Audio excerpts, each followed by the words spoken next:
नमस्कार, star TV Bihar देख रहे हैं आप और मैं आपके साथ वंदना। देश में जातिगत जनगणना को लेकर चल रही बड़ी बहस के बीच सुप्रीम कोर्ट से अहम फैसला सामने आया है। सुप्रीम कोर्ट ने केंद्र सरकार के जाति आधारित जनगणना कराने के फैसले को चुनौती देने वाली जनहित याचिका खारिज कर दी है।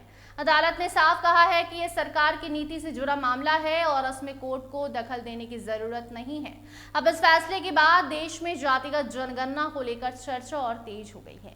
आखिर कोर्ट ने क्या कहा, सरकार का क्या प्लान है और ये जनगणना क्यों खास मानी जा रही है, आपको बताएंगे उस पूरी रिपोर्ट में। देखिए, सुप्रीम कोर्ट ने केंद्र सरकार को बड़ी राहत देते हुए जाति आधारित जनगणना के फैसले पर रोक लगाने से इनकार कर दिया है। अदालत ने कहा है कि ये पूरी तरह से सरकार का नीतिगत फैसला है और न्यायपालिका उसमें हस्तक्षेप नहीं करेगी।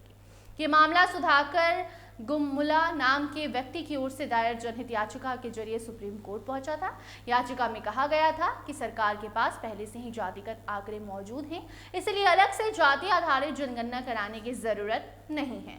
लेकिन सुप्रीम कोर्ट ने इस दलील को स्वीकार नहीं किया। मामले की सुनवाई चीफ जस्टिस सूर्यकांत, जस्टिस जय माल्या बागची और जस्टिस विपुल पंचोली के पीठ ने की।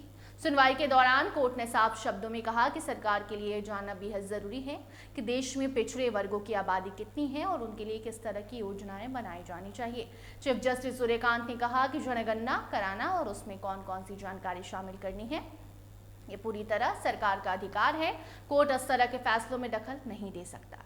सुप्रीम कोर्ट की इस टिप्पणी को केंद्र सरकार के लिए बड़ी जीत मानी जा रही है। दरअसल केंद्र सरकार ने हाल ही में ऐलान किया था कि आने वाली राष्ट्रीय जनगणना में जातिगत आंकड़े भी शामिल किए जाएंगे। साल 2027 में होने वाली यह जातीय जनगणना देश की 16वीं राष्ट्रीय जनगणना होगी। सबसे खास बात यह है कि 1931 के बाद पहली बार देश में सभी जातियों की विस्तृत गणना की जानी है।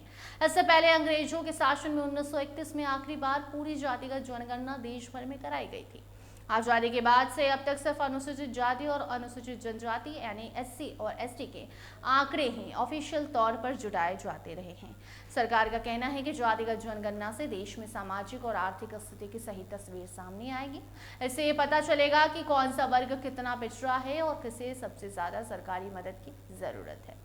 सरकार का मानना है कि सही आंकड़ों के आधार पर शिक्षा, रोजगार, स्वास्थ्य और कल्याणकारी योजनाओं को ज्यादा प्रभावी तरीके से लागू किया जा सकेगा। इसके साथ ही ये जनगणना देश की पहली पूरी तरह डिजिटल जनगणना होने वाली है, जो उसकी तैयारी भी देश में शुरू हो गई है। आपको बता दें कि इसके लिए सरकार ने तैयारी कर ली है और सरकार का कहना है कि ये जनगणना बेहद ही जरूरी है। जनगणना देश की पहली पूरी तरह से डिजिटल जनगणना होगी।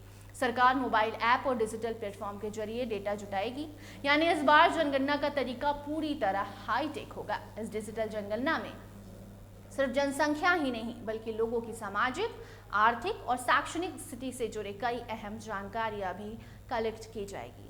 सरकार का दावा है कि इससे डेटा ज्यादा तेजी और सटीक तरीके से तैयार होगा, साथ ही फर्जी या गलत जानकारी की संभावना भी कम हो जाएगी।